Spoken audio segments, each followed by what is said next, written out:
இன்றைய விழா நாயகராக இருக்கக்கூடிய 102வது ஆண்டை காணக்கூடிய முத்தமிழறிஞர் கலைஞர் அவர்கள் அவருடைய இந்த நாள் பிறந்த நாளை சிறப்பாக இந்த நாளிலே இருந்து அது செம்மொழி நாளாக தமிழ்நாடு திராவிட மாடல் ஆட்சி முத்தமிழறிஞர் கலைஞர் அவர்களாலே உருவாக்கப்பட்டு சிறப்பாக இன்றைக்கு ஏறுநடை போடுகின்ற அறிஞர் நம்முடைய இந்தியாவே பாராட்டக்கூடிய முதல்வர் சமூக நீதிக்கான சரித்திர நாயகர் ஸ்டாலின் அவர்களுடைய சிறப்பான ஆட்சியிலே செம்மொழி நாள் என்று இந்த நாள் அறிவிக்கப்பட்டிருப்பது மிக மிக பாராட்டத்தகுந்தது, போற்றத்தகுந்தது.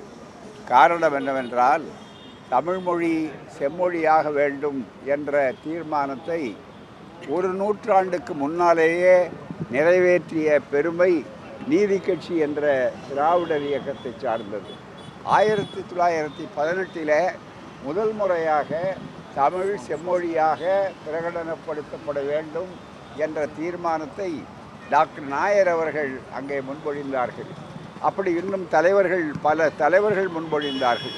அப்படிப்பட்டிருக்கக்கூடிய அதை செயல்படுத்தக்கூடிய அளவில் நம்முடைய கலைஞர் அவர்கள்தான் அவர் உரிமைக்கு குரல் கொடுக்கிற நேரத்தில் உறவுக்கும் கை கொடுப்போம் என்று மிக தெளிவாக அறிவித்த காரணத்தினாலே ஐக்கிய முற்போக்கு கூட்டணி ஆட்சி ஏற்பட்ட அந்த நிலையில் அதை சிறப்பாக பயன்படுத்திய கலைஞர் அவர்கள் செம்மொழியாக தமிழ்மொழி அறிவிக்கப்பட வேண்டும் என்று அறிவித்து மன்மோகன் சிங் அவர்களுடைய தலைமையிலே திராவிட முன்னேற்றக் கழகம் பங்கேற்ற அந்த அமைச்சரவையிலே கலைஞர்களுடைய விடாத முயற்சியின் காரணமாக மிக சிறப்பாக 2004 ஆணை பிறப்பிக்கப்பட்டது.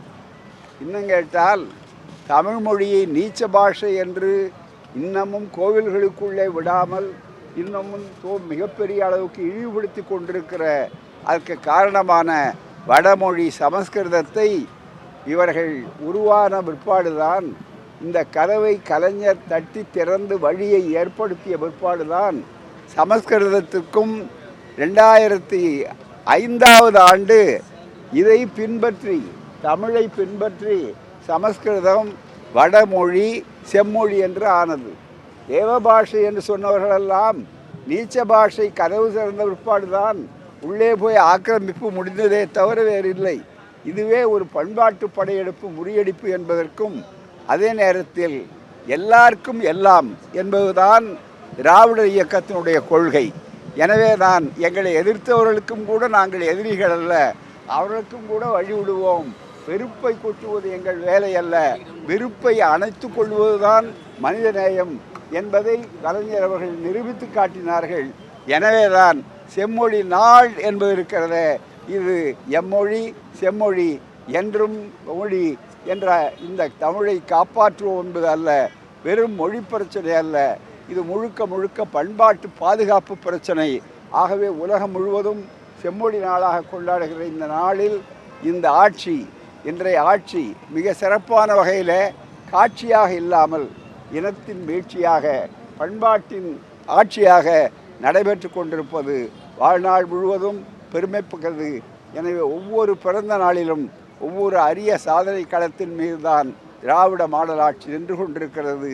எனவேதான் இந்த ஆட்சியை வெல்லுவதற்கு இனிமேல் அவ்வளவு எளிதாக எத்தனை பட்டாளம் கூட்டி வந்தாலும் எத்தனை கூலிப்படைகளும் அடமானப்படைகளும் வந்தாலும் கூட நடக்காது என்பதுதான் இன்றைய நிலை.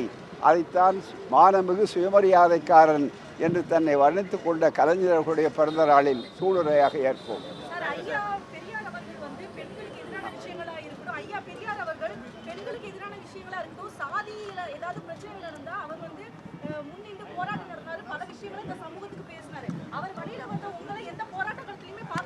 பெரியார் என்ற அந்த மாபெரும் போர் ஆயுதத்தை யாராலும் களங்கப்படுத்தி விட முடியாது, அதனுடைய முனை என்றைக்கும் கூர்ப்படுத்த முடியாது.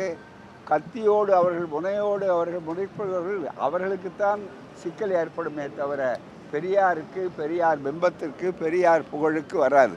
இனிமேல் வருகிற ஆண்டு பெரியார் ஆண்டுகளே தவிர மற்றவர்கள் ஆண்டு அல்ல. சிறியார் என்ன சொல்கிறார் என்பதை பற்றி அரியாராகவே நாம் இருப்போம். அதை பற்றி கவலைப்பட வேண்டாம்.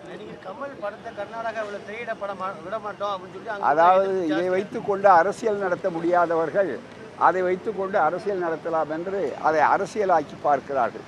தமிழர்கள் அல்லது உண்மையான கன்னட தோழர்கள் யாரும் இதை பெரிதுபடுத்துவதற்கு தயாராக இல்லை. பண்டை தமிழும் தமிழில் மலர்ந்த பன்னிகர் தெலுங்கு துளையமானம் கன்னடம் என்றும் கனிகர் மொழியே என்று புரட்சி கொஞ்சம் சொன்னார். அதைவிட மிக தெளிவாக பல ஆராய்ச்சியாளர்கள் மனோன்மணியம் சுந்தரம் பிள்ளை உள்பட ஆய்வாளர்கள் எல்லாம் சொல்லியிருக்கிறார்கள். தாய் என்றாலும் சகோதரர் என்றாலும் ஒரே குடும்பம் என்பதை மறுக்கிற நேரத்தில் இதை எதற்கு அரசியலுக்கு பயன்படுத்தலாம் என்று சிலர் பயன்படுத்துகிறார்கள். ஆனால் இது பயன்படாதது நிச்சயமாக.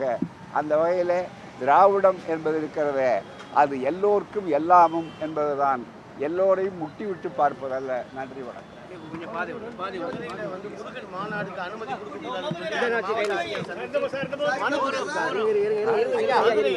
22ஆம் தேதி முருகன் மாநாடு நடத்துவதற்கு அனுமதி கொடுக்கக்கூடாது. விவகாரத்துல அங்க கொந்தளிப்பா இருக்குது. மீண்டும் மத ரீதியான பாதிப்பு வந்து சொல்லியிருக்காங்க. நிச்சயமாக. அதாவது முருகனையே இப்போது RSSல சேர்த்திருக்கிறார்கள். முருகனே இப்போது சங்கியாக மாறி இருக்கிறார். முருகன் முருகனாகவே இருக்கட்டும், RSS அரசாகவே இருக்கட்டும், முருகனை RSS மயமாக்கி விட வேண்டாம்.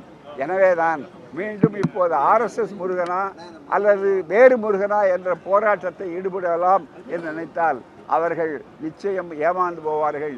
இது திராவிட மண், பெரியார் மண், மத கலவரத்துக்கு இடம் கிடையாது. ஆகவேதான் இந்த வித்தைகளெல்லாம் ஒருபோதும் பலிக்காது. எனவேதான் இது மனிதர்களை பிரித்ததோடு இப்போ கடவுளையும் பிரிக்கக்கூடிய அளவிற்கு போனார்கள் என்ற உண்மையை மக்கள் பக்தர்கள் தெரிந்து கொள்ள வேண்டும்.